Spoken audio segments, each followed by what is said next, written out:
கர்மயோகி பாதார விந்துகளை அறிவோம். இன்றைய சொற்பொழிவுக்கு எடுத்துக்கொண்ட பொருள் விவேகம் என்பது. போன ஞாயிற்றுக்கிழமை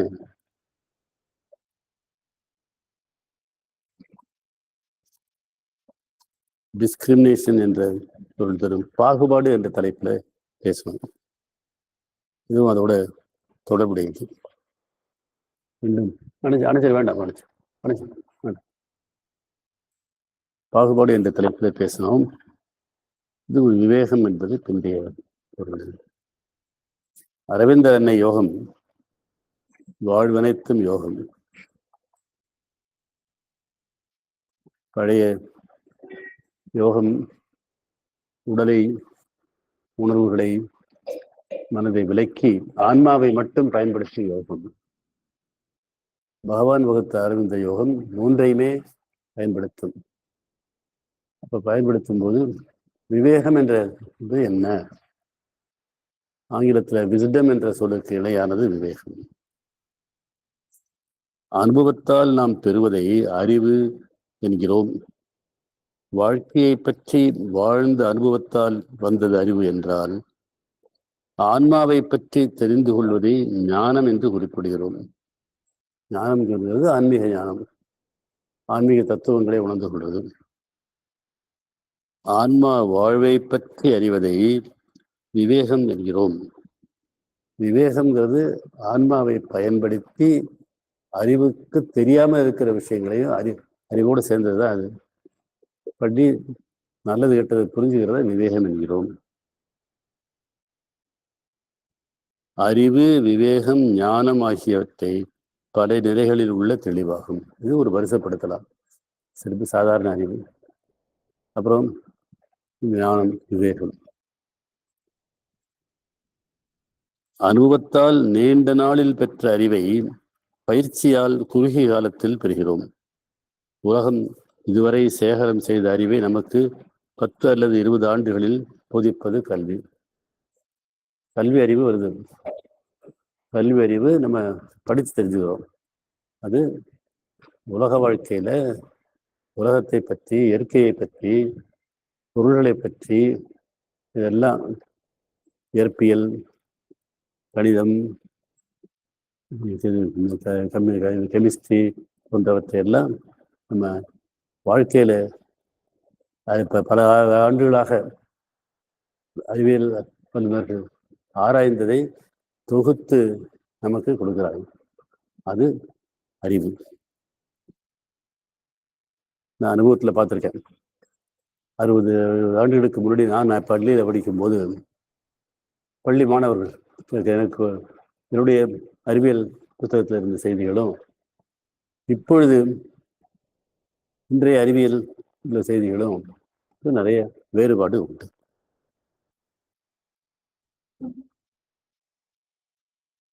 ஒரு மனிதன் வளர்ப்பால் எப்படி அறிவை பெறலாங்கிறத சொல்றாரு. ஒரு மனிதன் வளர்ப்பால் பண்பையும் பிறப்பால் சுபாவத்தையும் கல்வியால் அறிவையும் பெற்று மனிதனாகி பட்டம் உத்தியோகத்துடன் சமூகத்தில் நுழைந்து தன் சொந்த அனுபவத்தால் தான் பெற்ற அறிவையும் அதன் நிலையையும் உயர்த்தி கொள்கிறான். பண்பு தான் பிறந்து எந்த குடும்பத்தில் பிறந்தாங்களோ, தன்னை பெற்றோர்கள் யாரோ, மற்ற சுற்றி உள்ளவர்கள் யாரோ அவர்களை வச்சு வருது. சுபாவம் பிறப்போடே கூட வருது. அவனுடைய சுபாவம் பல ஜென்மங்களுடைய தொடர்ச்சியாக வருது. அப்புறம் மனிதனாகிறான், பட்டம் பெறான், உத்தியோகம் பெறான். அப்புறம் அதுக்கப்புறமா அனுபவம் வருது, தன் சொந்த அனுபவத்தால் அனுபவம் வருது. இதெல்லாம் உயர்ந்துகிறது. அம்முயற்சியில் சிலர் விவேகம் பெறுகின்றனர், ஒரு சிலர் அதன் மூலம் ஞானத்தை தேடுகின்றனர். பெரும்பாலோர் விவேகம் பெறுவதில்லை. விவேகம் இல்லாம, சாதாரண அறிவு இல்லாம, அனுபவத்தை பயன்படுத்தாம கஷ்டப்படுறாங்க. அறிவை அனுபவத்தால் வளர்த்து கொள்கின்றனர். அது அனைவரும் விவேகமாகவதில்லை, எல்லாருக்கும் விவேகமாகறதில்லை. அறிவு விவேகமாகிறது சரியில்லை. எடுத்துக்காட்டுகள் வரும்போது நமக்கு தெரியும். பண்பை குடும்பம் போதிப்பது போல், அறிவை படிப்பு அளிப்பது போல், ஞானத்தை குரு கொடுப்பது போல் மனிதன் தானே தனக்கு விவேகத்தை கொடுத்து கொள்ள முடியும். மனிதன் தான் விவேகத்தை பெற்றுக்கொள்ள வேண்டும், விஸ்டத்தை. இன்று சிலர் அதில் வெற்றி பெறுகின்றனர். அதை பலரும் பெற முடியும். எல்லா இடங்களிலும் இருப்பதை போல் அன்னை பக்தர்களுக்கு அதிலும் ஒரு பெரு வாய்ப்பு உண்டு. விவேகம் அனுபவத்தின் பதிலாக பெறுறதுனாலும் சரி சரி, அது அப்புறமா அவங்கள பத்தி விவரத்தில் நான் சொல்றேன். அப்புறமா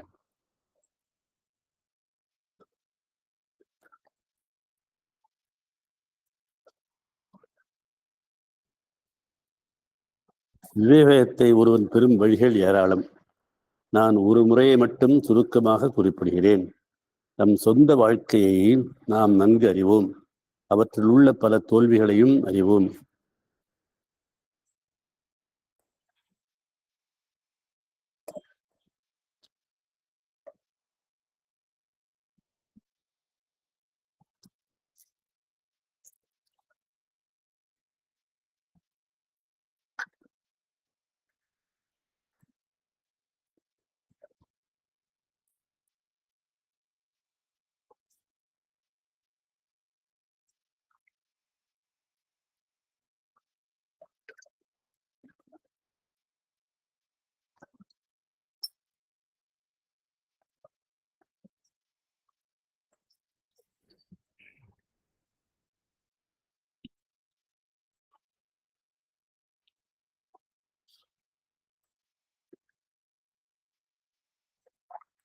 அவற்றில் உள்ள தோல்விகளையும் அறிவோம், வெற்றியையும் அறிவோம்.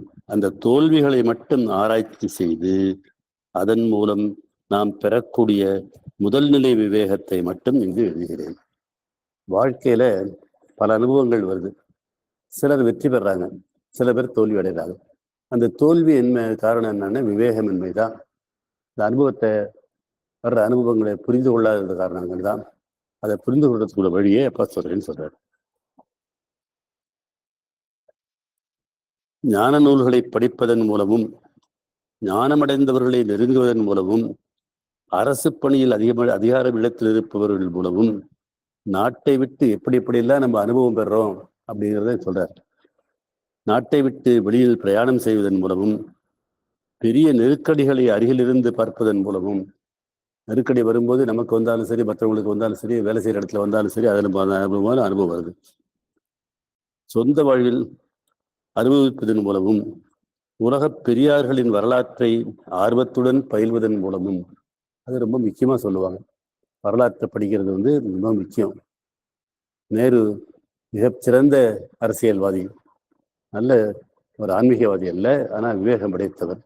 இதுக்கு காரணம் அவர் உலக வரலாற்றை, ஒரு வேர்ல்டு ஹிஸ்டரியை பற்றி அவர் எழுதியிருக்கிறார். கிளிம்சஸ் ஆஃப் வேர்ல்டு ஹிஸ்டரின்னு ஒரு புக் எழுதியிருக்கிறார்.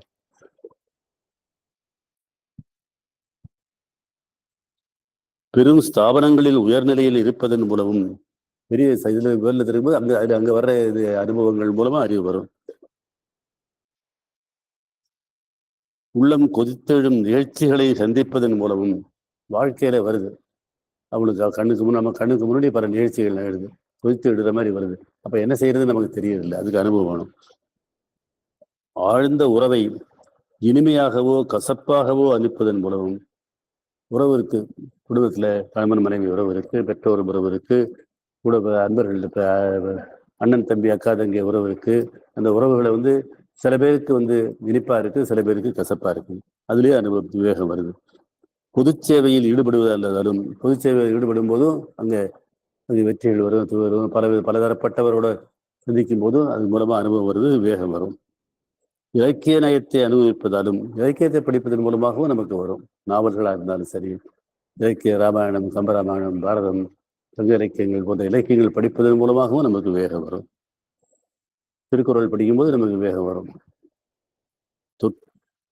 நாட்டில் எவருக்கும் பிடிபடாத சிக்கல்களை தீர்க்க அறிவாலோ செயலாலோ முனைவதன் மூலமாகவும், லட்சிய வாழ்வை மேற்கொள்வதாலும், உயர்ந்த லட்சியத்துக்காக வாழ்வதாலும், வாயாடி மனைவியை ஏற்று வாழ்க்கையை சிதறவிடாமல் காப்பதன் மூலமும், அதே மேலேயும் மண்ணாங்கட்டி கணவனை வைத்துக் கொண்டு குடும்பத்தை கரையேற்ற முயற்சியாலும், சில பேருக்கு வந்து மனைவினால பிரச்சனை வரும், சில பேருக்கு வந்து கணவனால பிரச்சனை வரும். கணவன் வந்து உபயோகம் இல்லாதவராக இருப்பாரு, அப்ப மனைவி அதை ஜோடிப்பார், குடும்பத்தை தாங்குவாங்க. துரோகிகளிடையே அமைந்த வாழ்வாலும் சுற்றி இருக்கிறவங்க துரோகம் செஞ்சாங்கனால அப்பவும் பிரச்சனை வரும், அப்பவும் விவேகம் வரும். ஆபத்து நிறைந்த சூழ்நிலை அன்றாட வாழ்க்கையாக அமைவதன் மூலமும் சில பேருக்கு அப்படி அமைகிறது உண்டு, அங்கேயும் விவேகம் வேண்டும். வலிய பிறருக்கு நன்மை செய்ய முனைவதாலும் நம்ம நல்லது செய்த முறையும் போதும் ஆபத்து வரும், அப்பவும் நமக்கு விவேகம் வேண்டும். விவேகத்தை பல நிலைகளில் பெறுவோம். அவற்றுள் நான் எடுத்துக்கொண்டது கடந்த கால சொந்த வாழ்வை நினைவுபடுத்தி ஆராய்ந்து சீர்தூக்கி பார்க்கும் முறை. இப்ப நம்ம வாழ்க்கை இத்தனை முறையிற அனுபவங்கள் வரும். அப்பா பட்டியல் கொடுத்தாரு, 10 வகை கொடுத்தாரு. அதன் மூலமா வந்து விவேகத்தை நம்ம பார்க்க வேண்டி வரும். இங்க அப்பா பார்ப்பது நம்ம வாழ்க்கையில எப்படி நடந்திருக்கு, அங்க எப்படி விவேகத்தோடு செயல்படணுங்கிறதா. கடந்த கால வாழ்வில் வெற்றி பெற்றவர்களில் நாம் பின்பற்றிய முறை முழுவதும் சரியானது என்று நிச்சயமாக சொல்ல முடியாது. எனினும் பலன் கிடைத்த அளவில் நாம் பின்பற்றிய முறைகளை சரியென வைத்துக் கொள்வோம்.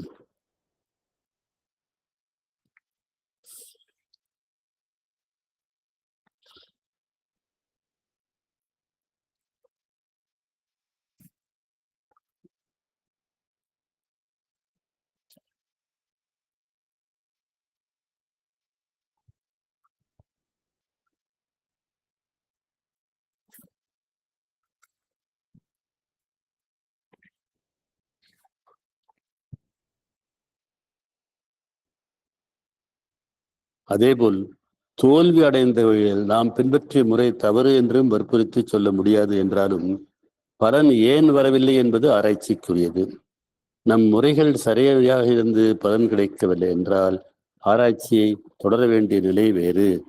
நம் முறைகள் சரியில்லை என்று இன்று நமக்கு பட்டால் சரியில்லாத முறைகளை விட முடிவு செய்தால் விவேகத்திற்குரிய முதல் நிலை பலன் கிடைக்கும். நம்ம வாழ்க்கையை ஏதோ ஒரு முறையில நடத்தினோம், அதுல வந்து நமக்கு சரியா இல்லை, அந்த முறைகள் சரியில்லைன்னு தோணுச்சுன்னா அந்த சரியில்லாத முறைகளை கைவிடுறது அப்படின்னு முடிவெடுத்தோம்னா நமக்கு வெற்றி கிடைக்கும்.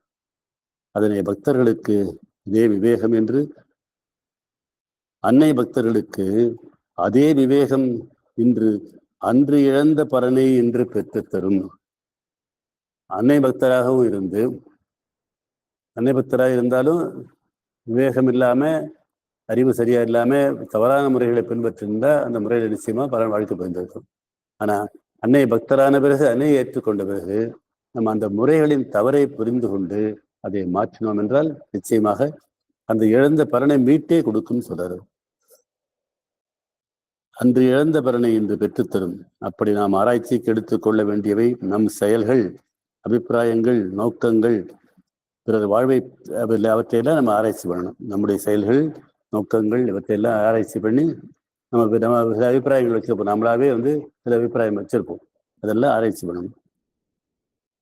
பிறர் வாழ்வை பார்த்து நாம் அறியக்கூடியவை பலன் தரும் என்றாலும் பிறர் வாழ்வின் நிகழ்ச்சிகளை நேரடியாக பலன் தருவதில்லை. அவற்றின் உட்கருத்தை நாம் அறிய முற்பட்டால் நிச்சயமாக பலன் புரியும். அதுபோன்ற நிகழ்ச்சிகளில் சிலவற்றை உதாரணமாக குறிப்பிடுகிறேன். இங்கே ஒரு நிகழ்ச்சி சொல்றார். 2 பேர் வக்கீல், அண்ணன் தம்பி வக்கீலும், ஒருத்தர் வக்கீல், இன்னொருவர் வந்து ஆசிரியர் இருந்தாங்க. ஒரே குடும்பம். ஆனா வந்து வக்கீல வந்து அவ்வளவு ஒன்றும் கெட்டிக்காரர் இல்லை, பெரிய குடும்பம். அவங்களுக்குள்ள ஒற்றுமை இருந்தது, திறமை இல்லை. வக்கீலுக்கு திறமை இல்லை. ஆசிரியர் தம்பி சாதாரணமானவர் தான், ஆனா சுவீகாரத்துல சொத்து வந்தது, வசதியா இருந்தாங்க. என்ன குடும்பத்துல ஒற்றுமை இருந்தது. அவங்க குடும்ப ஒற்றுமையை பொக்கிஷன் போல இது பண்ணாங்க. தம்பி திறமை இல்லை, அண்ணன் வந்து கெட்டிக்காரத்தனம் இல்லை, இருந்தாலும் அவங்களுக்குள்ள பொறாமையோ கோபமோ உத்தரவு கோல் சொல்றதில்லை, இது பண்றதில்லை. அப்ப நல்லா இருந்தாங்க. ஆனா என்ன பண்ணாரு, ஆசிரியர் வந்து அவர்கிட்ட ஒரு குணம், கோல் சொல்ற குணம். அந்த கோல் சொல்ற குணம் இருந்தது. அதை வந்து அவரால் விட முடியல. அவர் என்ன பண்ணார், கூட இருக்கிறவங்க எல்லாம் இது பண்ணி ஆராய்ச்சி பண்ணி இது பண்ணி கோல் செய்யறது சொல்ல ஆரம்பிச்சாரு. அது அவர்களுடைய மற்றவர்களுடைய வாழ்க்கையை பாதித்தது. அந்த கோல் சொல்றதுனால பாதித்ததுனால என்ன ஆச்சுது, ஆனா யார் மேல கோல் சொன்னாரோ அவரு தப்பிச்சிட்டாரு. இவர் கேஸ் போடுற அளவுக்கு போய் அந்த எதிரியா கோல் பறிச்சது, அவருக்கு ஆபத்து வர மாதிரி வந்தது. ஆனா அது அந்த இவரை ஜெயிச்சிட்டாரு. அந்த பிறரை பற்றி கோல் சொல்லி அதனால வந்த பலன் என்ன ஆச்சுன்னா, 25 ஆண்டு ஒற்றுமையாக இருந்த குடும்பம் சிதைந்து விட்டது.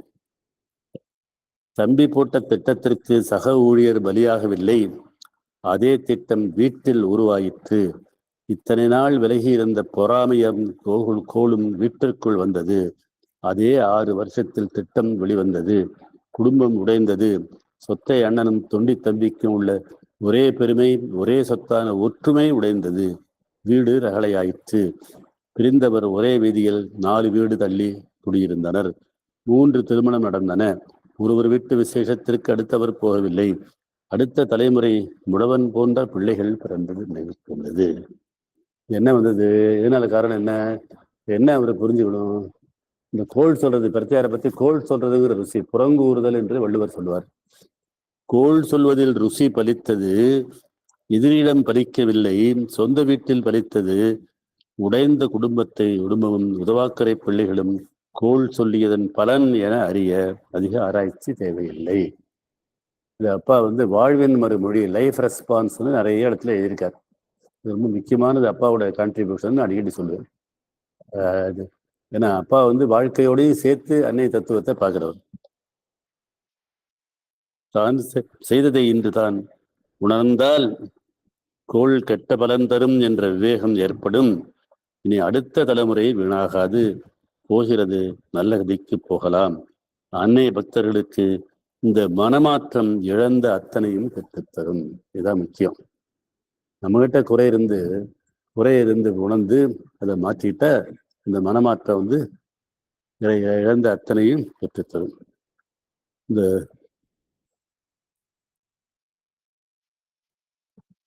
கோள் சொல்லுதல புறங்கூறுதல்னு வள்ளுவர் சொல்றாரு. புறங்கூறுதலை பத்தி 10 பாட்டு எழுதியிருக்கிறார். அறங்கூறான் அல்லவை செய்யணும் ஒருவன் புறங்கூறான் என்றால் என்னது? அறத்தை சொல்லாம நான் வேற காரியம் செஞ்சாலும் பிறரை பத்தி புறங்கூறாம இருந்தானே, கோள் சொல்லாம இருந்தானே நல்லது. அறநடி அல்லவை செய்யணும் தீதே புறநடி பொய்த்து நகை. பிறன் இல்லாதப்ப பொய் சொல்லி அவனை பத்தி பேசி புறங்கூறி இது அறமில்லாத காரியங்கள் செய்ய விட மோசமானதுன்னு புறந்து சொல்கிறார். புறங்கூறி பொய்த்துயிர் வாழ்தலில் சாதல் அறங்கூறும் ஆகலாம். இப்படி புறங்கூறி செத்து போலாண்டான்னு சொல்றாரு. பொது வள்ளுவருக்கு தன் கடுமையை கோபமா சொல்லுவார். கண்ணின்று கண்ணறச் சொல்லிடும் சொல்லற்கு முன்னின்று பின்னோக்கா சொல். நேர பேசிட்டு போ.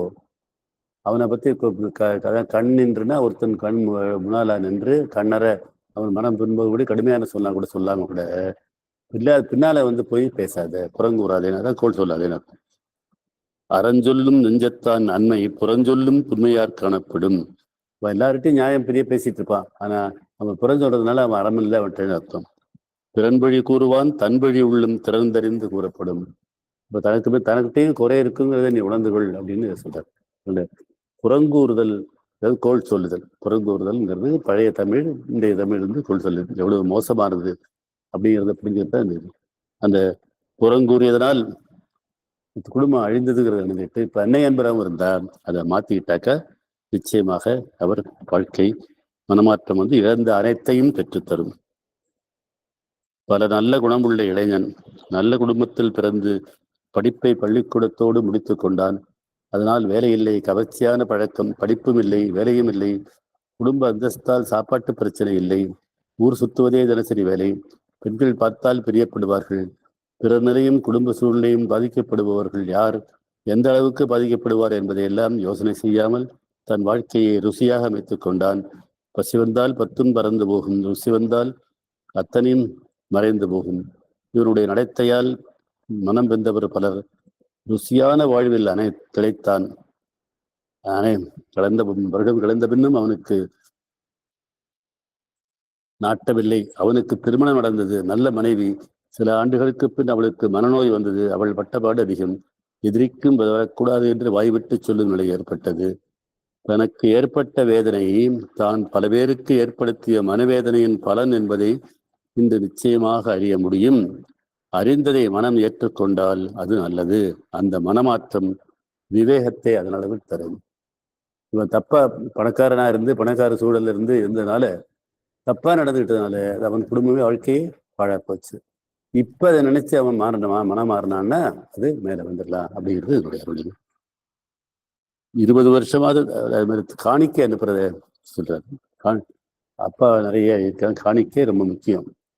நம்ம அன்னையிட்ட மனதால் அறிவால பண்றோம், உணர்ச்சியாலையும் பிரார்த்தனை பண்றோம்.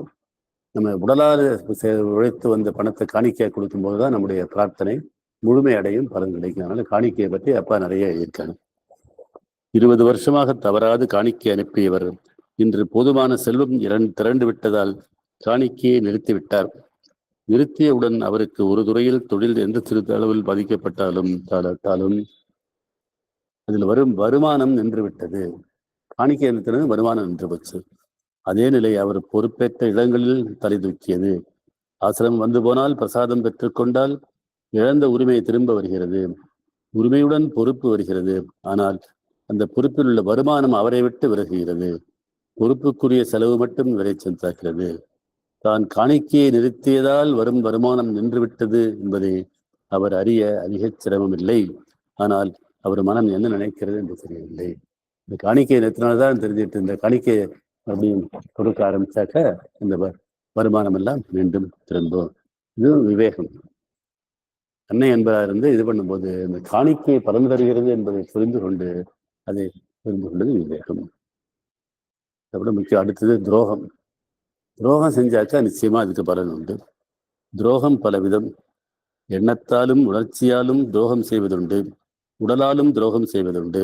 அப்படி செய்தவர் 10 ஆண்டு இருந்த உயர்ந்த வேலையை விட்டு வழியை விட்டு வந்து வருமானம் இல்லாமல் உடலை வருத்திய பொழுது ஏன் இதற்கு நான் வந்தேன், எனக்கேன் இந்த நிலை என தரையில் படுத்து உடலை உருட்டி அழுதார். உடல் துரோகம் செய்தது, இப்பொழுது உடல் அவதிப்படுகிறது. சூசகமாக அது அடுத்தவர் சொல்லியதை ஓரளவு மனம் ஏற்றுக்கொண்டபின் அவர் செய்த பிரார்த்தனை அவதியை நீக்கியதுடன் நினைக்க முடியாத பெரிய நிலையை ஏற்படுத்தியது. துரோகம் செஞ்சாக்கா தவறுங்கிறத உணர்ந்து வேண்டும். செய்யும்போது தெரியறதில்லை, அது ருசியா இருக்குது செஞ்சிடறோம். அன்னை ஏற்றுக்கொண்டு வரும் துரோகத்தை மனைவி கொண்டு ஏற்றுக்கொண்டு மாறுதல்ங்கிறது விவேகம், விஸ்டம்.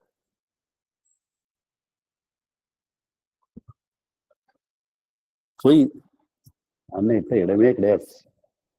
அது பொய் பொய் அன்னை என்பது உண்மை. ஆனந்தமயி, சைத்தன்யமயி, சத்தியமயி பரமே. சத்தியம் உள்ளது. அந்த பொய்க்கு வேலையே இல்லை. அன்னையிட்ட வந்த பிறகு பொய் சொன்னாக்கா நிச்சயமா அது பாதிக்கும். உலக புகழ் வாய்ந்தவர் ஒருவர். அவர் பெற்ற 2 பரிசுகள் 1.5 கோடி ரூபாய் பெறும். தான் பெற்ற பரிசு முழுவதையும் கொடுத்து ஒரு ஸ்தாபனத்தை நிறுவினார். அவர் செய்த தியாகம் பெரியது. இவர் எல்லா நாட்டு பிரதமர்களையும் சந்தித்தவர். உலக ஸ்தாபனங்களில் தலைவர்கள் இவருக்கு நண்பர்கள்.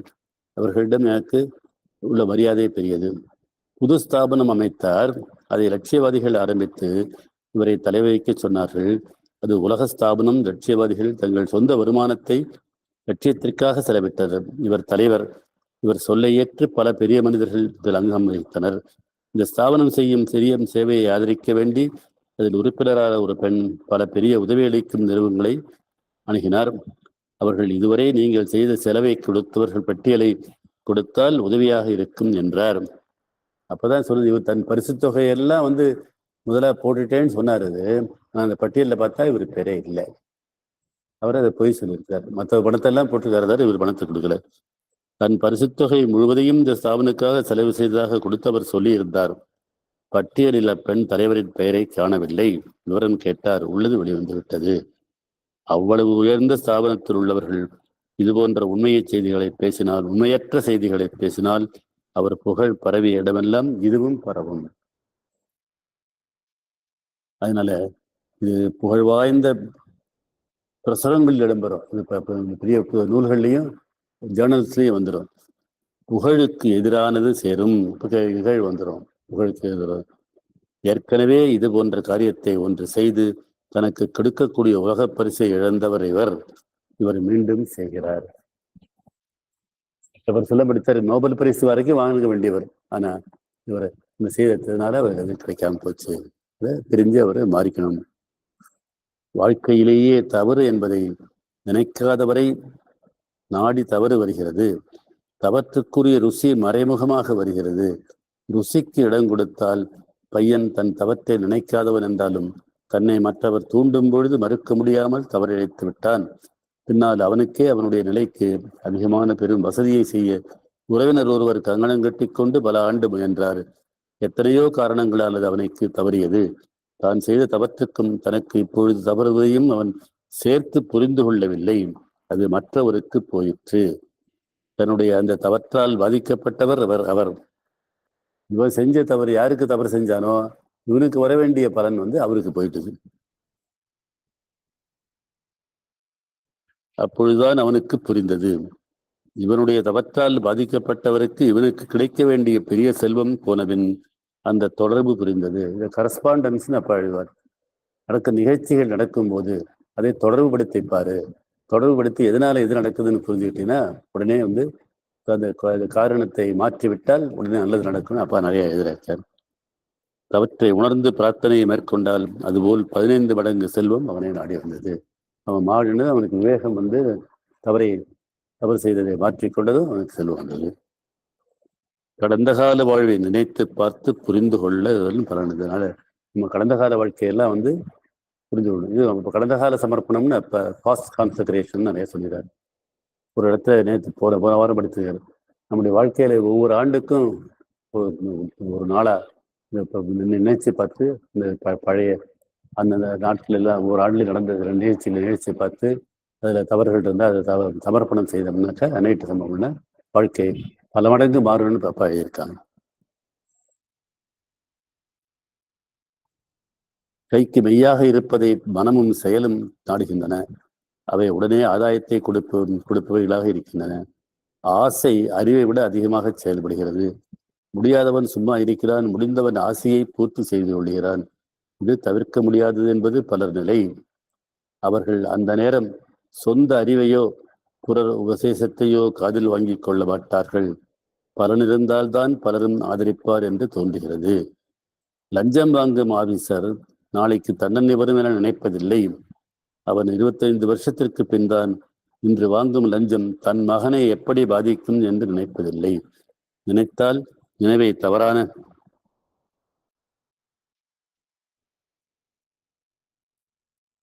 சரி தடுக்கும்.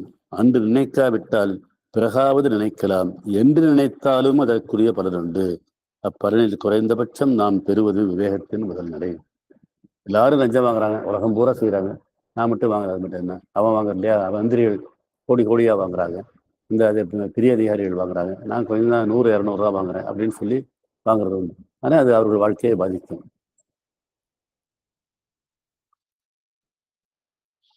அதனால அது தவறை புரிந்து கொண்டு மாறுவது விவேகம். அழகான இளம்பெண்ணை மணக்க விரும்புவது இயற்கை. இளம் வயதிற்கும் ஆழ்ந்த யோசனைக்கு ஒத்து வராது. ஆசை மட்டும் செயல்படும். தன் நிலையை நினைக்க முடியாத வயது பிற நிலை நினைவுக்கே வராது. செயல் உந்தும். ஆசை அனைத்தையும் ஆட்கொள்ளும். ஜாதி என்று ஒன்று தடை என்பதையே நான் நினைக்கவில்லை என்று பின்னால் சொல்வார்கள். ஆசைக்கு குறுக்கே எதுவும் நிற்காத காலத்தில் கண்ணுக்கு தெரியாத ஜாதி அனைவருக்கும் பலன் தரும். அமைதியான ஆராய்ச்சியின் மனப்பான்மை சிறந்தது. தவற்றை திருத்திக் கொள்ள வேண்டும் என்ற தெய்வீக கலப்பு திருமணம் நல்லதா, ஜாதி முக்கியமா என்பதே பிரச்சனை இல்லை.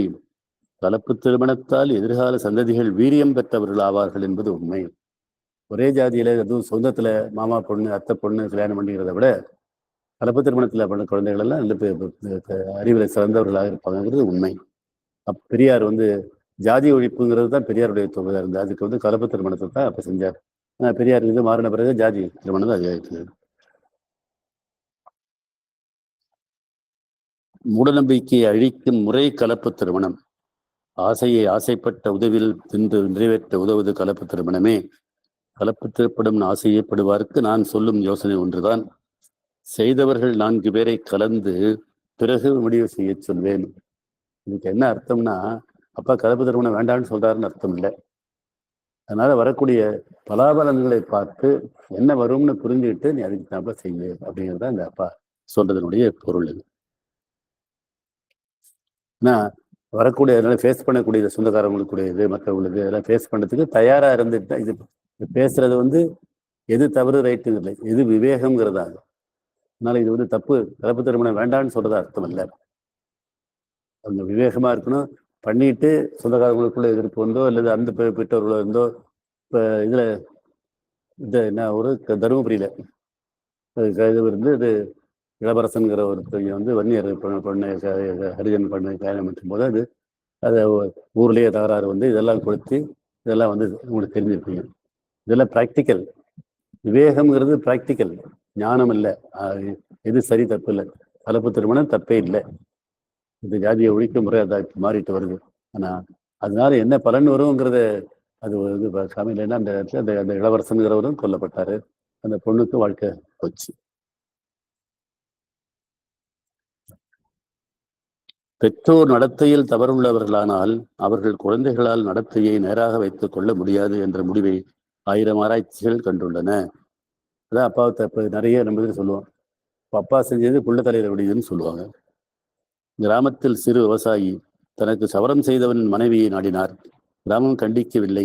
மகன் நகரத்திற்கு வந்தான். எந்த பெண்ணையும் கவருவதே அவன் நாட்டம். அவனுக்கு விருப்பமாக பலியானவர்கள் அதிகம்.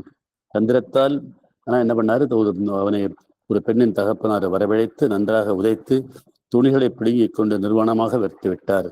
தினமும் அவனுக்கு போல மட்டக்குடதாசிகள் வரும். வீதியில் போக பயம் பிடுங்கி தின்னும். திருமணமாயிற்று. மனைவி இவன் நடத்தையை பகிரங்கமாக செய்தாள். மனைவியோ மகளோ சுத்தமாக இருக்க வேண்டும் என்று அவனால் நினைக்கவும் முடியவில்லை. அதனால நீ தப்பு பண்ணின்னு சொன்னா உனக்கு உன் வாழ்வில் தப்பு வருங்கிறத அது புரிந்து கொள்றது விவேகம். தப்பு பண்றதுக்கு முன்னாடி செய்ய வேண்டியது. உலகில் செய்த ஆராய்ச்சிகள் வயலன்ஸ், கிரைம், வன்முறை, குற்றம் ஆகியவற்றில் 31% தவறான நடத்தையுடைய பெற்றோர்களுக்கு பிறந்தவர்கள் என்று தெரிகிறது. அதனால அதை தவறு செய்வதாக இருக்கிறது முக்கியம். வாலிபத்தில் நினைக்க முடியாததை வயது வந்த பிறகாவது நினைக்க வேண்டும். நினைத்தால் அதற்கு பலன் உண்டு. அது விவேகம். வாலிபத்தில் தவறு நடந்து போச்சு. ஆனா இன்றைக்கு நான் புரிந்த தவறு என்று தெரிந்து கொண்டு என்னை மாற்றிக்கொண்டால் என் வாழ்வில் வரும். என்னுடைய பிள்ளைகள் நன்றாக இருப்பார்கள். இன்று நம் வாழ்வில் பல்வேறு வகையான பிரச்சனைகள் உண்டு. அவற்றுக்கு காரணம் என்ன? நம் குணமும் செயலும் போக்கும் எந்த அளவுக்கு காரணம். இதுதான் இங்க விவேகம் ஆராய்ச்சி பண்றது. வாழ்க்கையில நிறைய பிரச்சனை வருது. அந்த பிரச்சனைக்கு காரணம் நம்ம சூழலையும் மற்றவர்களையும் தான் நம்ம காரணம் சொல்லிட்டு இருப்போம். அப்படி இல்லாம நம்முடைய இது என்ன, நம்முடைய வாழ்க்கையில் நடந்தது என்ன, அது எந்த அளவு காரணம்னு ஆராய்ச்சி பண்ணுங்கிறதா இந்த சொல்றது. எப்படி நாம் இந்த உயர்நிலைக்கு வந்தோம், நமக்கு இந்த அளவு செல்வம் திரண்டது எப்படி என்றெல்லாம் 50 வயதிற்கு மேல் ஆராய்ச்சி செய்கிறார்கள் சிலர். அதை 30 வயதிலேயே செய்தால் அதிகம் பலனுண்டு. நாம் செய்த காரியங்கள் வெற்றியாக இருந்தாலும் தவற்றை மீறிய வெற்றியாக இருப்பதுண்டு. நிறைய பேருக்கு வந்து தவறு செஞ்சாலும் வெற்றி வருது. அதனால நம்ம அதனால தவறு செய்யலாம்னு அர்த்தம் இல்லை. இது முக்கியம். அநேக முறையில வந்து உண்மைக்கு மட்டும்தான் இடம் உண்டு, நேர்மைக்கு மட்டும்தான் இடம் உண்டு, உயர்ந்த பண்புகளுக்கு மட்டும்தான் இடம் உண்டு. அதான் இங்க முக்கியம். அதனால் முடிந்து போன காரியங்களை இன்று பரிசீலனை செய்வது நல்லது. நம்ம வந்து பழைய காரியங்களை நம்ம பரிசீலனை செய்யணும். 30 வயதில் மனம் அடங்காது. ஆனால் காரியம் கெட்டு போனபின் அடங்க வாய்ப்பு உண்டு. வயதானபின் பலர் சிந்திக்க முன் வருவார்கள். போனது போயிற்று, ஏன் அதை நினைக்க வேண்டும் என்பது ஒரு மனநிலை. என்னதான் நடந்தது என தெரிந்து கொள்ள வேண்டும் என்பது சிலர் மனப்போக்கு. சிந்திக்க முடியாத நிலை. நடப்பதை கவனிப்போம் என்பது மற்றொரு ஒரு முடிவு. சிந்தனை பலன் தரும். ஆராய்ச்சியுள்ள சிந்தனை அனைவருக்கும் பலன் தரும். அமைதியான ஆராய்ச்சியான மனப்பான்மை சிறந்தது. தவற்றை திருத்திக் கொள்ள வேண்டும் என்பது தெய்வீக மனப்பான்மை. முக்கியம். தவறு செய்யாம இருக்கிறவங்க குறைச்சல். தவற்றை திருத்தி இந்த மனப்பான்மை வந்தாக்க அவங்க மேல போயிடுவாங்க. அதை விட உயர்ந்த மனப்போக்கு இல்லை. அதனால ஹியூமன், அது தவறி போறதுங்கிறது உண்மை. ஆனா அதை கரெக்ட் பண்ணிக்கிறதுங்கிறது டிவைன். அது உயர்ந்த மனப்பான்மை, தெய்வீக மனப்பான்மை தான். தவத்தை திருத்திக் கொள்ள வேண்டும் என்பது தெய்வீக மனப்பான்மை. நம்மை விட உயர்ந்த அதை விட உயர்ந்த மனப்போக்கு இல்லை. கடந்த கால நிகழ்ச்சிகளை இன்று அலசி பார்த்து தோல்விக்கும் வெற்றிக்கும் உள்ள காரணங்களை ஆராய்ந்து படிப்பினைகளை மனம் ஏற்றுக்கொண்டு தவறுகளை திருத்திக் கொண்டு இனி வரும் நாளில் இந்த தவறுகளை அனுமதிக்க மாட்டேன் என உறுதி கூறும் மனிதன் உயர்ந்த மனிதனாகும். இதுதான் முக்கியமான விஷயம்.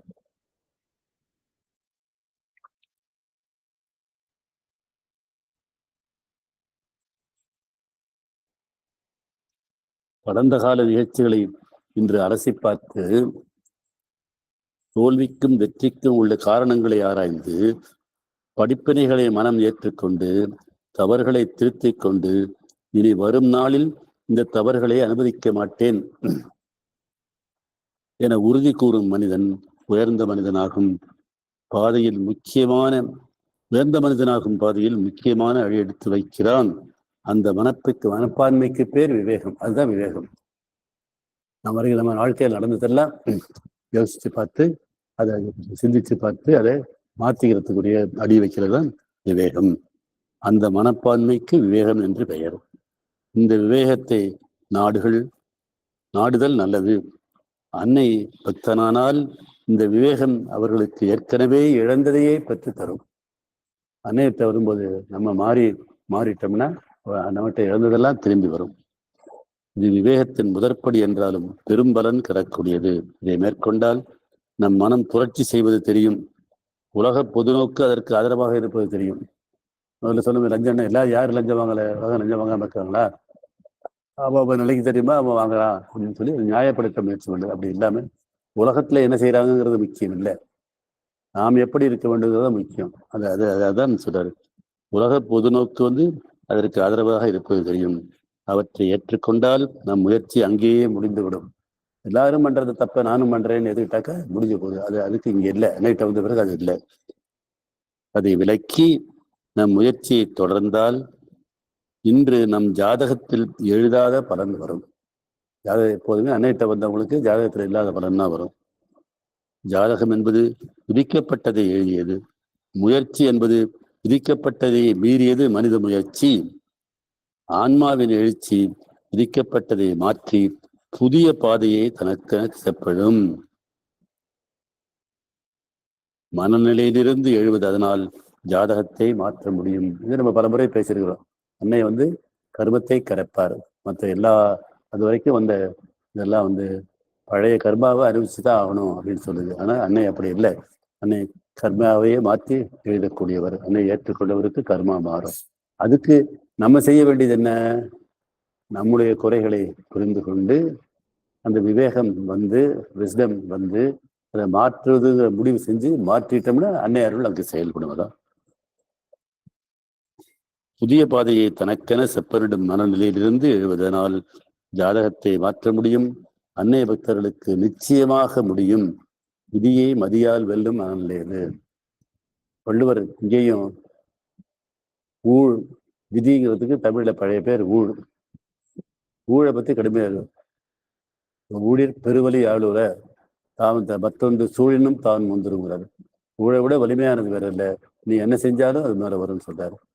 சிலப்பதிகார காவியத்தினுடைய முக்கியமான இதுவேன்னு ஊழ்வினை உறுத்து ஒட்டும் கோவலன் போன ஜென்மத்தினுடைய பலன் தான் அவன் கொல்லப்படுறான் அப்படிங்கிறது. ஆனா அதே திருவள்ளுவர் பின்னாடி முயற்சியை பற்றி சொல்லும்போது ஊழையும் உப்பக்கம் காண்பர் உழைவின்றி தாழாது உயற்றுபவர்னு சொல்றாரு.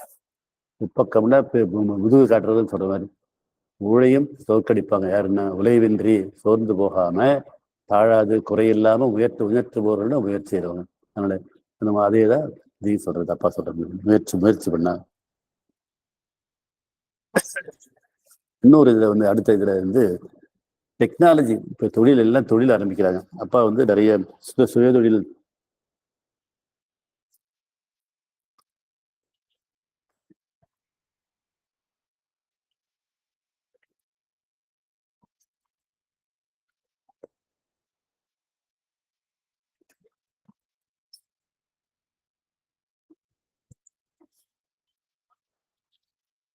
ஆரம்பிக்க பற்றி சொல்றாரு. ஆனா இந்த டெக்னாலஜி ஆரம்பிக்கும் போது இந்த டெக்னாலஜி சரியா இருக்கானுங்கிறத பார்த்துக்கினாரு. ஒருத்தர் வந்து தொழில் நிறைய கணக்காக போட்டு ஆரம்பிக்கிறாரு. டெக்னாலஜியில வீக்னஸ் இருக்கு, இவரா கற்பனையா தான் சரியா போயிடும்னு நினைச்சிட்டு ஆரம்பிக்கிறாரு. ஆனா அது சரியா போகல. அதான் டெக்னாலஜி அது ஆரம்பிக்கிறார். டெக்னாலஜி சரியில்லை, கம்பெனியை மூடிவிட்டேன், டெக்னாலஜி முழுவதும் சரியில்லாத தொழிலை கனவிலும் நினைக்க மாட்டேன் என்றார் ஒருவர். அவர் மனம் மாறியது. அப்படி மனம் மாறியதும் புதிய நிலை உருவாயிற்று. அன்று இழந்ததைப் போல 12 மடங்கு வருமானம் தொழிற்சாலையில் இல்லாமல் சம்பாதித்தும் நிலை என்று ஏற்பட்டது.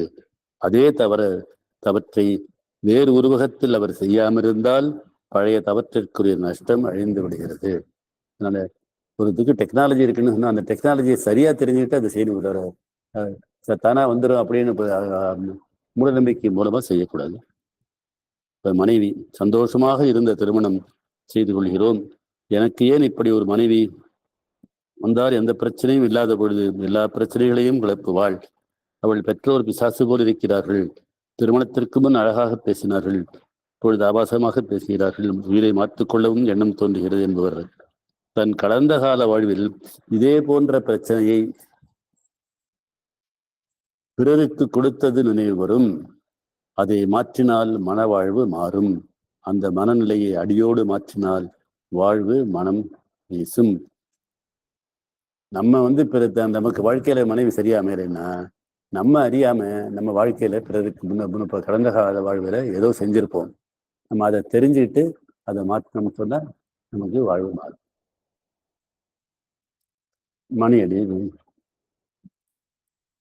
மணியடி மேல ஒருத்தர் தான் இருக்காங்க மேல. இங்க கொடுத்துரு சுமதி, இவங்களுக்கு கூட அவங்க மேல ஒரு இவங்க ராஜகுமாரி மட்டும்தான் இருக்காங்க. வாழ்வு என்பது சொர்க்கமாகும். தான் பிறருக்கு நரகத்தை கொடுத்து விட்டு சொர்க்கத்தை தேடினால் கிடைக்காது என்பதை உணர வேண்டும். அதான் விஷயம். நம்ம வாழ்க்கை நகரமாறதுக்கு நம்ம அறியாமலோ தெரிஞ்சோ தெரியாமலோ காரணமா இருந்தோம். இன்னைக்கு நம்ம வாழ்க்கை சொர்க்கமாக இருக்கணும்னு சொர்க்கமாக வராது. அங்க 2 பேர் இல்லம்மா, அவங்க ஒருத்தர் தான் இருக்காங்க. யாரு?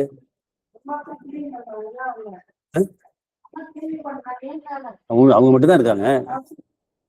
சிவகுமார் மேல இருக்காரா? ஓ சரி சரி. உங்களுக்கு டீ வேண்டாமா? சுமதி கொடு, அவங்களுக்கு கொடு, போட்டு கொடு.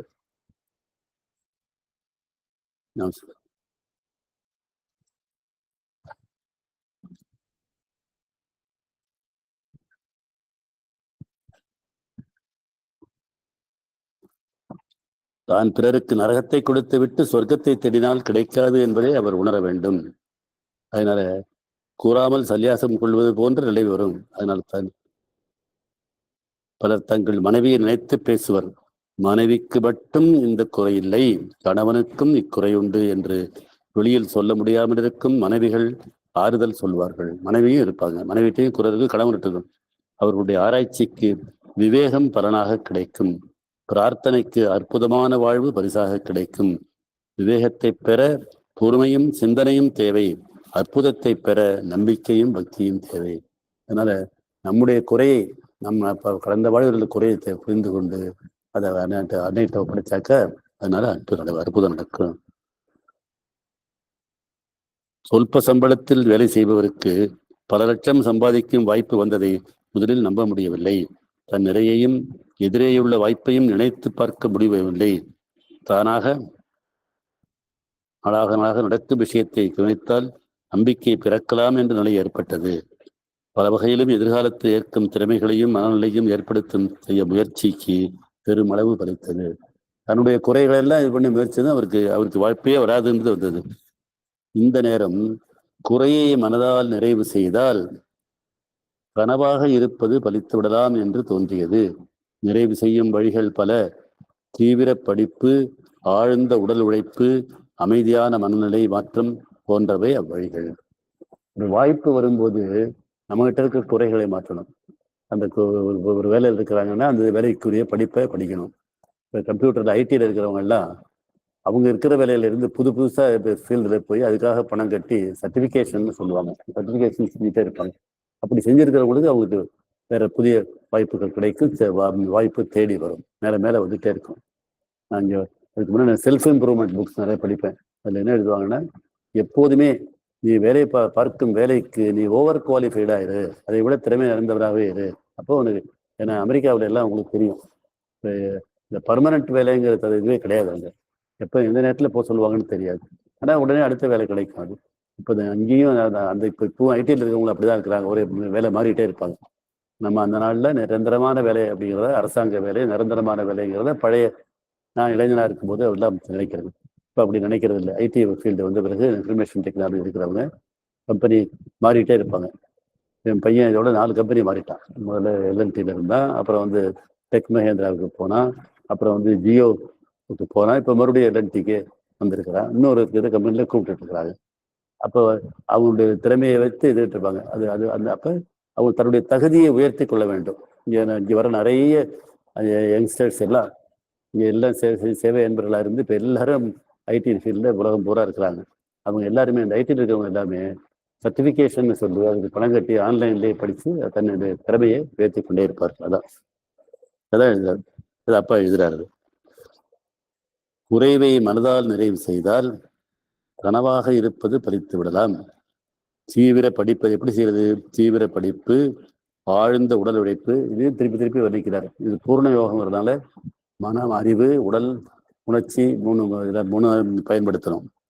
அமைதியான மனநிலை மாற்றம் போன்றவை அவ்வழிகள். அறிவால் ஒரு சூட்சுமத்தை அறிந்து கொண்டாலும், உணர்வால் ஒரு பக்குவத்தை ஏற்றுக்கொண்டாலும் உடலின் உழைப்பு பழுதற்ற சிறப்பு பெறும். இதை மாதிரி சொன்ன 3 பூர்ண யோகத்தில் நம்முடைய 3 பகுதிகள், பிசிக்கல்ங்கிற உடல், வைட்டல்ங்கிற உயிர் அல்லது உணர்ச்சி மையம், அப்புறம் மென்டல்ங்கிற மனம், இந்த 3ஐயும் நம்ம பூர்ணமாக்கணும். அதுக்கு மேலே ஆன்மாங்கிற அன்னை செயல்படுவாங்க. அது ஹையர் கான்சியஸ்னஸ். சூட்சுமத்தை அறிந்து கொண்டாலும் அறிவு, உணர்வால் ஒரு பக்குவத்தை ஏற்றுக்கொண்டாலும், உடலின் உழைப்பு பழுதற்ற சிறப்பு பெறும் வகையில் இருந்தாலும், இந்த நிலையில் சொல்ப சம்பளம் போய் பல லட்சம் வரும் நிலை பலித்துவிடும் என்பது மனதில் பட்டவுடன் அவர் உணர்வுக்கேற்ற குறையை தீவிரமாக ஏற்றுக்கொண்டு 2 நாள் மனதை மாற்றி செயலில் பக்குவத்தை வெளிப்படுத்தினார். 2ஆம் நாள் நடந்ததை 2 வருஷமான பிறகும் என்றும் அவரால் நம்ப முடியவில்லை. நான் போட்ட பெரிய திட்டமெல்லாம் 2 அல்லது 3 லட்சம் சம்பாதிப்பதற்கு, அதை போல் 10 அல்லது 20 மடங்கு சம்பாதிக்கும் வாய்ப்பு அவரை தேடி வந்தது. புதிய தொழில்களில் எவ்வளவு ஆதாயம் இருந்தாலும் முதலில் செய்ய எவரும் நம்ப மாட்டார்கள், சொல்வதை நம்ப மாட்டார்கள். புரியாது, புரிந்தால் நம்பிக்கையோடு வாய் நம்புகிறது. அப்படி ஒரு எல்லாம் வருது. எனக்கு நம்பிக்கை இருக்கிறது, நீங்கள் வர வேண்டும்னு அழைப்பை அறிவிக்கிறாங்க. ஆனா என்ன ஆகுதுன்னா, அழைப்புடன் தவறாத அறிகுறிகள் தந்தன. அழைப்பை ஏற்றுக்கொள்ள முடியாத சூழ்நிலையில் உற்பத்தி ஆயிற்று. அழைப்பு மீண்டும் வந்தது. அபசகனங்கள் அதிகமாயின. அழைப்பை ஏற்றால் ஆபத்து என்ற சூழ்நிலையும் எழுந்தது. சில மாதம் கழித்து ஒரு செய்தி வந்தது. அழைப்பை கொண்டு வந்த பெரிய மனிதர் ஒரு செய்தியை மாற்றி புரிந்து கொண்டு முயற்சி இல்லாமல் பெரும்பலன் பெறலாம் என வந்தார் என்று தெரிந்தது. அத்துடன் பெரிய வாய்ப்பை பெற்றவர், நானும் இந்த வாய்ப்பை பெற முயற்சி இல்லாமல் பெரும்பலன் பெறலாம் என தவறாக நினைத்து விட்டேன். எனக்கு வந்த பெரிய வாய்ப்பு என் மனநிலையை பிரதிபலிக்கிறது என்று புரிந்து கொண்டார். வாய்ப்பு வர்ற மாதிரி இருக்கிறது தவறான வாய்ப்பினால. அன்னை பக்தரானதால் போலியான அழைப்பின் பின்னால் உள்ள பெரிய உண்மை இருக்கிறது என்ற வரப்பு தெரிய வந்தது. அழைப்பை ஏற்றுக்கொள்ளாமல் வந்தவர் முயற்சி செய்யாமல் அவர் பெற்ற பலன் இந்த 2 வருஷத்தில் பெரியது. அந்த பலனை ஒருவர் அவனுக்கு பெற்று தந்திருந்தால் அதற்குரிய பீஸ் வாய்ப்பை பெற்றவர் எதிர்பார்ப்பதை போல் 60 மடங்கு ஆகும். இது பேப்பரில் வந்த செய்தி. இது வந்தாலும் அதை கவனிக்கணுங்கிற விவேகம். வாய்ப்பு போல இருந்தாலும் அது வாய்ப்பு இல்லை. இங்கே செய்தியில பெரிய வாய்ப்பு வர்ற மாதிரி இருந்தால் அது விலகி போச்சு. அதை சரியாக கவனிக்காததான் காரணம் அப்படிங்கிறது விவேகமின்மைங்கிறதுக்கு தான் காரணம். விவேகம் இல்லைங்க அப்படின்னு காரணம்.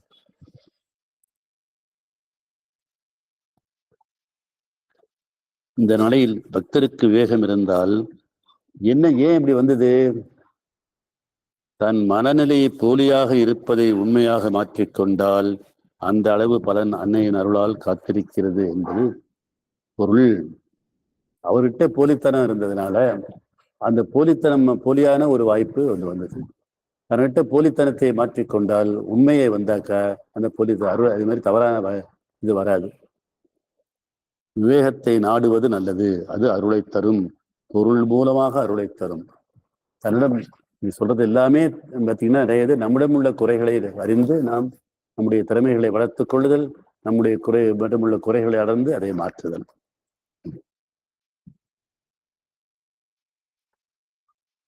பாலிய நண்பர்கள் 3 பேர். ஒருவர் கடை குமாஸ்தா மகன், படிப்பு வராது, உயிரை விட்டு படித்து பெயிலாமல் பார்த்துக் கொள்வார். பிஏ வந்த பொழுது ஒரு முறை பரீட்சை தவறிவிட்டது. பாஸ் செய்தவுடன் உத்தியோகம் கிடைத்தது. சிறு உத்தியோகமானாலும் அவர் நிலைக்கு பெரியது. வசதியான குடும்பத்தில் அழகான பெண் மனைவியாக வைத்தாள். அடுத்தவர் அபார புத்திசாலி, பொதுவாக ஃபர்ஸ்ட் கிளாஸும் சிலமைய முதல் ரேங்கும் வாங்குபவர். படிப்பு முடிந்தவன் ஆபீசர் உத்தியோகம் கிடைத்தது. அடுத்தவர் எதிலும் சேராதவர். படிப்பை சிரமத்துடன் முடித்து ஒரு சிறு உத்தியோகத்திற்கு போய் பெரிய குடும்ப பொறுப்பை பெற்றார்கள். இந்த 3 பேரும் அவர்களுடைய நண்பர் ஒருவரை பற்றி விசித்திரமாக பேசுவார்கள். அவர் பெரும் செல்வந்தருக்கு ஒரே பையன். அவர் தமக்கை எம்ஏ முடித்து வெளிநாடு சென்று தமிழ்நாட்டில் பிரபலமாகி இசட் பதவியாளராகிவிட்டார். அவர் தகப்பனார் பழைய அரசியல்வாதி. ராஜாஜி, பெரியார், லட்சுமணசாமி முதலியார் போன்றவர்கள் நண்பராக பழகுவார்கள். பையன் வகுப்புக்கு 2 வருஷம் படிப்பவன், ஆசை அதிகம், நல்ல குணம் என்று அவனிடம் அவனை அறிந்தவர்களுக்கு தெரிவது எதுவும் இல்லை. திறமை எதுவும்பது இல்லை. எல்லோரையும் தலையில் அடித்து பேசுவான். இதுவரை வாழ்நாளில் எந்த பரீட்சையும் முதல் முறையிலேயே பாஸ் செய்ததில்லை என்ற பெருமையை அடிக்கடி சொல்லுவான். பிரின்சிபலிடம் சண்டை போடுவான். அரசியல் தலைவர்களை கல்லூரிக்கு வந்து சொற்பொழிப்பாற்ற வந்தால் குதர்க்கமாக அவர்களை கேள்வி கேட்பான். கல்லூரி ஆசிரியை திருமணம் செய்து கொண்டான். செய்யும் தொழில் வருமானம் இல்லை. பிற்காலத்தில் இவனை சந்தித்த நண்பர்கள், அவன் அப்படியே இருக்கிறான், எந்த மாற்றமும் இல்லை என்றானர். உருப்படாதவன் என்ற பெயர் கிடைத்தது. 50 வயதை தாண்டிய பிறகு அவனுக்கு தொழில் கிடைத்தது. பிரபலமான பழைய நண்பர்களால் நம்பவே முடியவில்லை. பழைய நண்பர்களில் யோசனைக்கு ஒரு விருது எப்படி வந்தது? அவன்கிட்ட மாற்றம் வந்த பிறகுதான் அந்த இது மாற்றம் வந்தது. இது ஆராய்ச்சிக்குரிய விஷயம். ஆராய்ச்சி பலன் தரும். படிப்பு வராவிட்டாலும், தாழ்ந்த பழக்கம் இருந்தாலும், பொறாமை அதிகமாக இருந்தாலும், செல்வாக்கும் செல்வமும் அந்தஸ்தும் இருந்ததால் எந்த நேரம் மனம் மாறினால் அதான் முக்கியம். வேண்டாதது விலகி வேண்டியது பலன் தரும் என்பது சட்டம். அதான் விஷயம். உங்கள்கிட்ட என்ன குறை இருந்தாலும் அதை புரியாம இருக்கிற வரைக்கும் பிரச்சனை. மனம் மாறினால் வேண்டாதது விலகி வேண்டியது பலன் தரும் என்பது சட்டம். இது விவேகத்தின் சாரம். இதுதான் விவேகம். நம்ம மனம் மாறணும். நம்முடைய குறைகள் நமக்கு தெரியணும். இந்த மனம் மாறினா அது நல்லது நடக்கும். அரவிந்த யோகம்ங்கிறது திருவுருமாற்றத்திற்குரிய யோகம். திருவுருமாறணுங்கிறது அன்னையனுடைய முக்கியமானது. இந்த திருவுருமாற்றம்ங்கிறது தான் அடியில் அது முதல்லது நம்ம மனமாற்றம். அதுக்கு மேலே பூலக வாழ்வு தெய்வீக வாழ்வாக மாறுவது உச்சகட்டம். இவன் விஷயத்தில் நிதர்சனமாயிற்று. மேலும் எந்த நல்ல அம்சம் நம் வாழ்வில் இருந்தாலும் அதை வலியுறுத்தினால் நல்ல வளம் கிடைக்கும். கெட்டதை வலியுறுத்தாம நம்மகிட்ட எல்லார்ட்டையும் எல்லா குணங்களும் கலந்துருக்கும். அது கெட்டதை வலியுறுத்தினால் நல்லது நடக்காது. நல்ல அம்சம் நம்மகிட்ட இருந்ததுன்னா அதை வலியுறுத்தினால் நல்ல பலன் கிடைக்கும். எந்த கெட்ட அம்சம் இருந்தாலும் அதை வலியுறுத்தாவிட்டால் அது தொந்தரவு செய்யாது என்பது சட்டம் என்பது விளங்கும். நம்மிடம் உள்ளது நல்லதா கெட்டதா என்பதை விட நாம் எதை வலியுறுத்துகிறோம் என்பதே நம் வாழ்வை நிர்ணயிக்கிறது என்பது விவேகம். நம்மகிட்ட இருக்கிற குணங்களை எல்லாருக்கும் எல்லா குணங்களும் கலந்திருக்கும். நம்ம எந்த குணத்தை வலியுறுத்துகிறோம் இருக்கிறதா புரிஞ்சு விவேகம். கெட்டதை வலியுறுத்தாம நல்லதை வலியுறுத்தினாக்க வாழ்வுக்கு பலன் கொடுக்கும். இது போன்ற போதனையால் நமக்கு கிடைக்கிறது, யோசனையால் கிடைக்கிறது. தொழில் பறித்து பிரபலமானதால் குணம் மாறிவிட்டது என்று பொருள் அல்ல. குணத்தை வலியுறுத்தாததால் வாழ்க்கை பலன் மாறிவிட்டது என்று பொருள். குணம் மாறலைனாலும் அதை வலியுறுத்தலை அப்படிங்கும்போது அவனுக்கு வாழ்க்கையை மாறிவிட்டது. தான் எழுத முற்பட்ட உதாரணங்களின் உட்பொருளை தருகிறேன். அவை நடந்தவை. அவற்றின் சாரத்தை எழுதியிருக்கிறேன். உதாரணத்துடன் விளக்கினாலும் விளக்காவிட்டாலும் லிஸ்டா கொடுக்குறாரு. செய்தது வீண் போகாது. நல்லது நல்லது செய்யும். நம்ம செஞ்ச காரியத்துக்கு ஆக்ஷனுக்கு ரியாக்ஷன் உண்டு. நல்லது செஞ்சாது அது எது செஞ்சாலும் அது வீண் போகாது. அதான் முக்கியம். நல்லது நல்லது செய்யும், கெட்டது கெட்டது செய்யும். அதான் ஆக்ஷனுக்கு ரியாக்ஷன். அவசரம் காரியத்தை கெடுக்கும். அவசரம் கூடாது, பொறுமை வேணும். இந்த இதனுடைய வடிவட்டங்களில் பொறுமை பேஷன்ஸ் ஒன்று. சுயநலம் நஷ்டத்தை கொடுக்கும். சுயநலம் கூடவே கூடாது. நல்ல எண்ணத்தை பற்றி நிறைய சொல்லாது, பரநலம் தான் மேலே கொண்டு வரும். வாலிபத்தின் ருசி பின்னால் மனவேதனையை தரும். வாலிபத்தில் என்ன இருக்கிறதுக்காக தப்பு, ருசியினால தப்புகள் செஞ்சோம்னா அது வாழ்க்கையை மன தரும். உடலால் செய்த பாவம் மனதில் புண்ணை ஏற்படுத்தும். உடலால் செஞ்சோம்னா அது மனசில் புண்ணை ஏற்படுத்தும். கர்வம் மரியாதையை போக்கும். கர்வம் கூடவே கூடாது. மரியாதையை நாடுவதற்கு கர்வம் உதவாது. அடக்கத்தினால்தான் மரியாதை கிடைக்கும். கர்வம் மரியாதை கிடைக்கும். நாம் செய்ய காரியம் நல்லது நட்டது என்பதை ஒதுக்கிவிட்டு மீண்டும் தன்னை திரும்ப திரும்ப செய்யும்படி தூண்டும். பல சமயம் அது நல்லதாக இருக்கும், பல சமயம் அது கெட்டதாக இருக்கும். ஆனால் செய்தது மீண்டும் வரும். அதனால நம்ம திரும்ப திரும்ப தூண்ட செய்கிற காரியத்தை கவனிக்கணும். உணர்ச்சியைக்குரிய கடமையை தவறினால் பின்னால் அது உயிரை எடுக்கும். நம்ம செய்ய வேண்டிய கடமையை தவறக்கூடாது. தவறான வழி பலன் தந்தால் பலனை பிறருக்கு அனுபவிக்க வேண்டியவர் அழித்து விடுவார்கள். தவறான பலன் வருதுங்கிறத தவற செய்யக்கூடாது. நல்லது என்று தெரிந்ததை மனப்பூர்வமாக ஏற்றுக்கொள்பவருக்கு முழு பலன் உண்டு.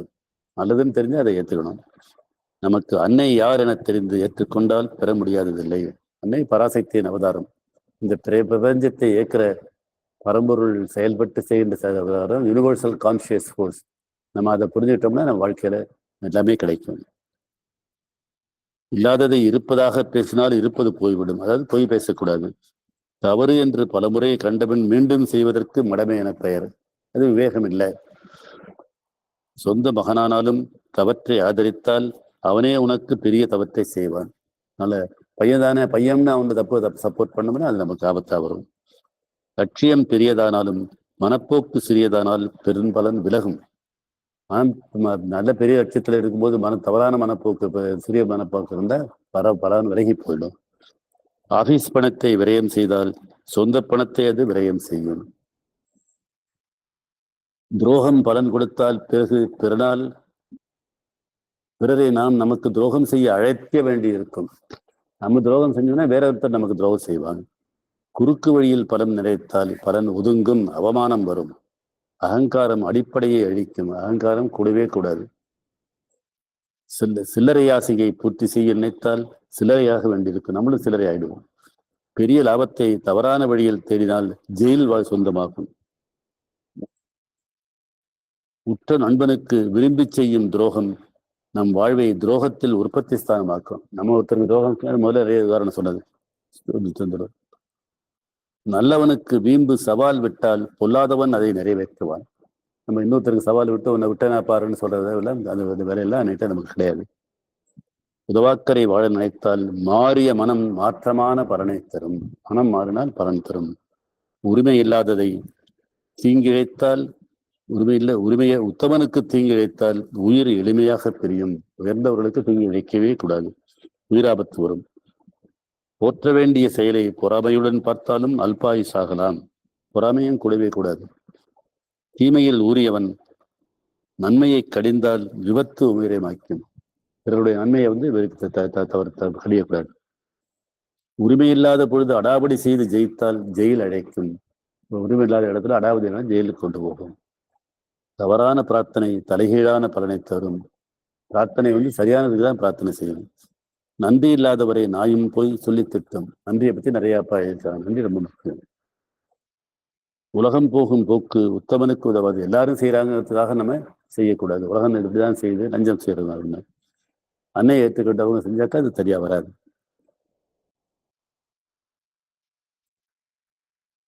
அன்னை தரிசனத்திற்கு பின் தீய சக்தியை வழிபட்டால் ஆபீஸ் பற்றி இதில் பல முறை பேசியிருக்கிறோம். அன்னையை ஏற்றுக்கொண்டவர்களுக்கு சிறு தெய்வங்கள், தீய சக்திகள் இதெல்லாம் போன பாகுபாடு கட்டுரை இருந்தது.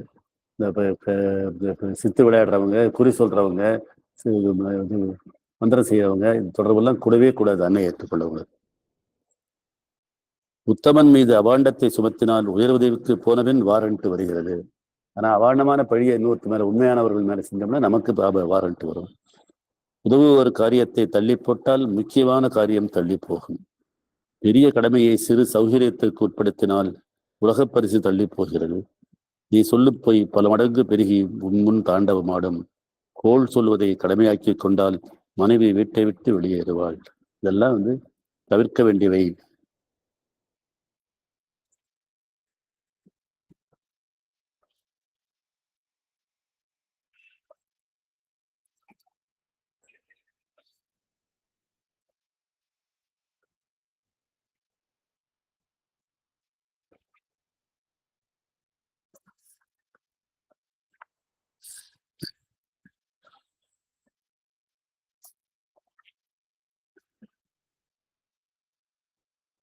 இன்னொன்று என்ன, வம்பு பேச்சு, ஒட்டு கேட்பது, கோல் சொல்வது, சிண்டு முடிவது, இது போன்ற மட்டமான விஷயங்கள் எல்லாம் வச்சிருந்தாங்கன்னா அவரால் முடியாதுங்கிறத அடுத்து வருத்துகிறார்.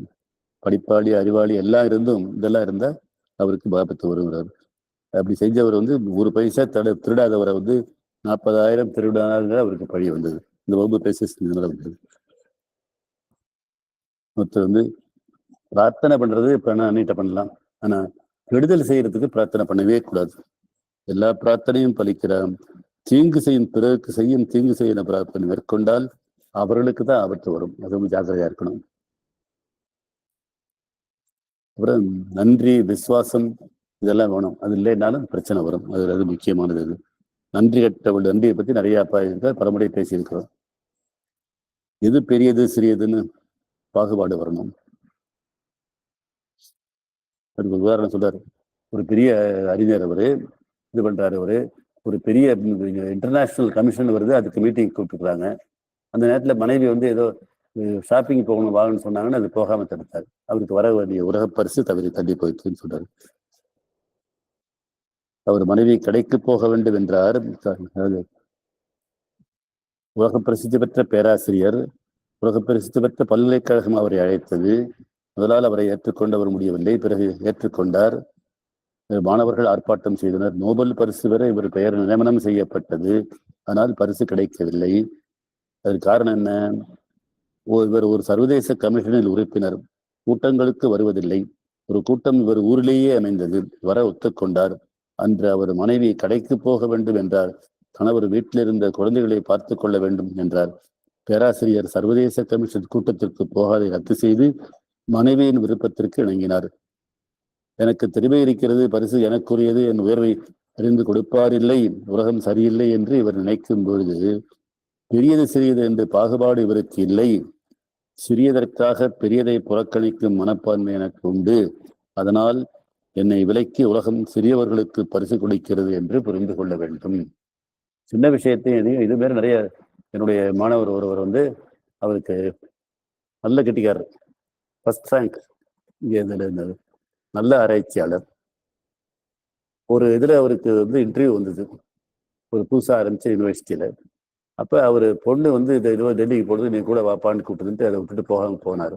அவரு இந்த வேலை போயிட்டு இருக்கு. அவரை விட திறமை குறைந்தவர் அந்த வேலைக்கு கிடைச்சி வேலை பார்த்தாரு. அவர் எப்படி அப்படியோ கடைசி வரைக்கும் வேலை பார்த்துக்கிட்டு தான் இருந்தாரு. நான் இந்த பெரியது வித்தியாசப்படுத்த தெரியாதனால அவர் ப்ரொஃபஸர் ஆகி ஹெட் ஆகி ரிட்டையர் ஆகியிருக்க வேண்டியவர். அப்படி இல்லாம ஏதோ பண்ணி கவர்மெண்ட் வேலை பார்த்து வேலை தான் பென்ஷன் வாங்கிட்டு இருக்காரு.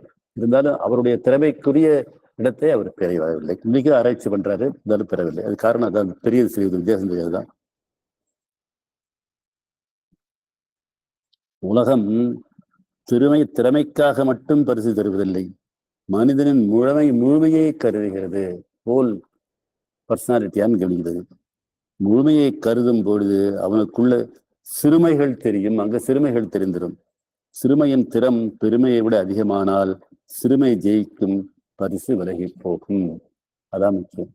பரிசு விலகி போறதுக்கு காரணம் அதுதான். அதே மாதிரி அடுத்தது சிறுதெய்வ வணக்கத்தை கூடாதுங்கிறத எடுத்து சொல்றாரு அவர்.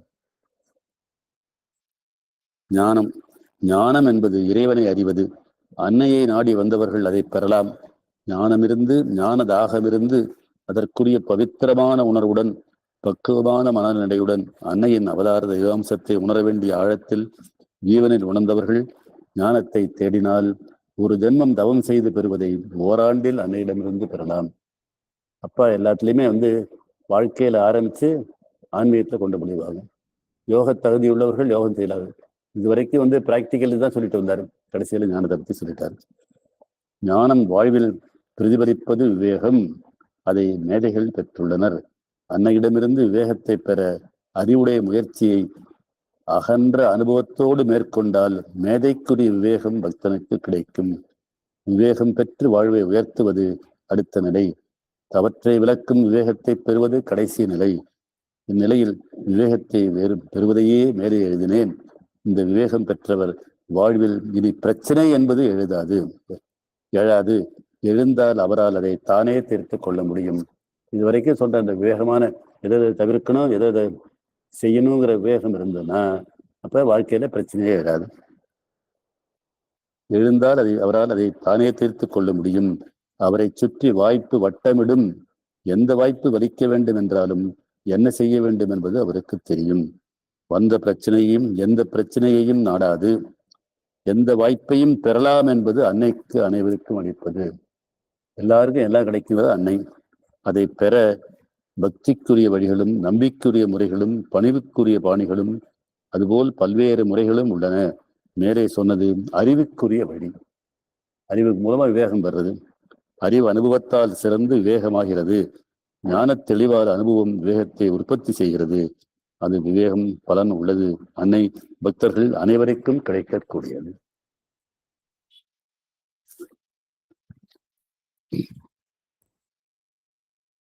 ரெக்கார்டிங் க்ளோஸ் பண்ணிக்கலாம்.